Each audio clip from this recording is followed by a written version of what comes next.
Batman. That was no hesitation, yes. Even my agents and stuff just thought like, oh, this is interesting. I mean, I thought you only wanted to play like just total freaks all the time. Like, he is a freak, this is another freak.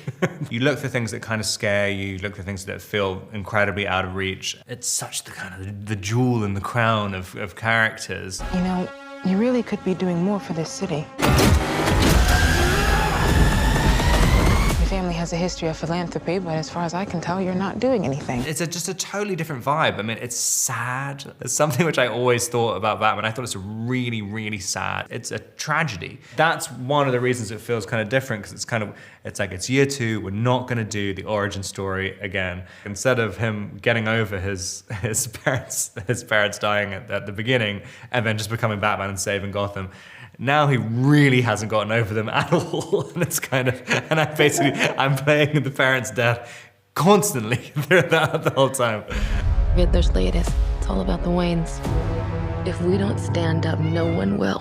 I always like approaching the kind of major character like that, and if you look at it very literally or like from an emotional context, it does end up becoming kind of something kind of strange, and it's always kind of shocks you what comes out of it. I mean, I didn't really realize how sad it would make me feel. There's something about his relationship with Selena Kyle as well, and it's very present in the graphic novels. I mean, I think a lot of those writers really touched on that. There's ways to reinterpret that character, I mean, an infinite number of ways. This is the maybe 9th or 10th Batman movie, and it does feel incredibly different. It's funny, I was talking to the other actors who are in the movie, and everyone else said like, no, and even Matt was saying like, don't watch the other ones, don't watch any of the other movies, don't be thinking about that kind of stuff too much. But I was like, I've already seen all the other movies, and they're incredibly familiar to me. And I like all the other movies. It's not like you're trying to rescue like a dead character. I mean, they're all like really, really good portrayals. And I kind of really watched a lot of them on the run-up to it to just see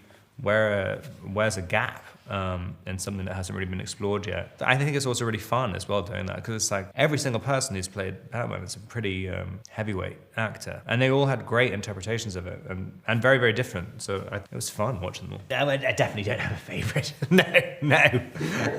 I mean, I think Christian Bale did like just such a, I mean, it's so kind of iconic, like the voice that he was doing in it. But it's almost impossible to not do that. Where were the other drugs going? I don't know. I swear to God. Swear to me! It's really hard to get into a artificially lower register. I mean, and to do it a long time, because I mean, there's a lot of scenes in this as well where you're kind of, it's long dialogue scenes as Batman, which is quite unique out of a lot of the other movies in the series, and trying to kind of stay really, really low and have kind of nuance in the lines and stuff. I mean, it's really hard. It's really, really hard. When that light hits the sky, it's not just a call. It's a warning.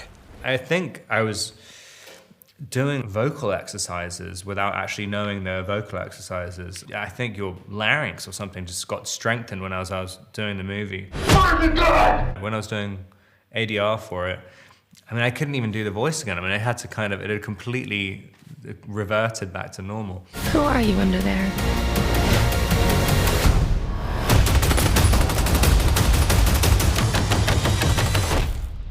I'm vengeance. There's a kind of understanding, which I think every actor who goes into it, there's some way of playing Batman that just feels right as Batman. And like, if you try and do something too different, it sometimes feels really off. But it's funny, it's like as soon as you put on the suit, it sort of does something to you. You start behaving in this quite particular way. And it might be about the kind of restriction in the movement and stuff, where there's definitely elements of just the kind of practical aspect of it. You want to be able to turn your head.